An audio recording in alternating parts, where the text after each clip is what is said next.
Sopo tuh iki sing lumrah bansos iki? Oh iya Edi ki rek. Rek. Sudah balik.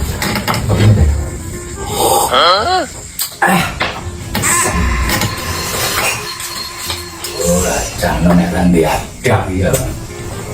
Tadi subuh setok.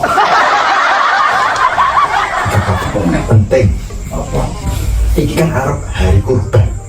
Iya. Penting tak informasi iki. Apa? Aku nduk sapi.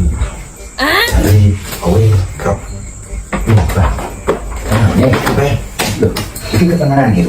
Nah, aku tuh ya kayak ngenal golek sapi dan korban. Ora mau kuwi. Aku ki ngabari apik banget. Kalau aku nanti dhewe to, neng kampung kene iki aku nek korban ayo ming ijen kok sapi ki tak sanggo dhewe to. Ora ming rong masjid aku iki nyumbang. Oke. Iki murah. Nah, nek ana sing murah ngono ya ketenangan. Wong butuh tinggu nyaluk iki.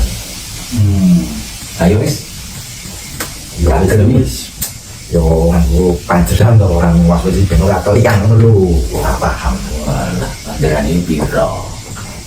Yo sak-sake waton akeh to. Rekan piro kuwi sapine kuwi? 2 juta. 20. Kok murah? Ayo wis. Rasa kan pertengseng. Nah, ini aku seneng RT sing jos yo ngene iki. Tak panjeri ya ki duitnya kaya beringas kok. Kerok pukul kok. Nah, terus aku ini memang gitu ya no. Ini aku durung iso milih sapine, sesuk wengi tak pilihane. Oke, kita beresani. Tak beresani. Jadi engko misalnya sapi wis cepat dari rumah sih kurangane 15 juta. Beres nek men. Kita ngono. Kok agak jitu tak tulisan ya. Assalamualaikum. Cerita ya wis. Bisa tak dilihin nang kandang. Beres, Oke, mirsani sakniki. Ha nggih. Nggih. Ayo monggo. Ah, menika. Apa kuwi? Mau diare kapusan meneh.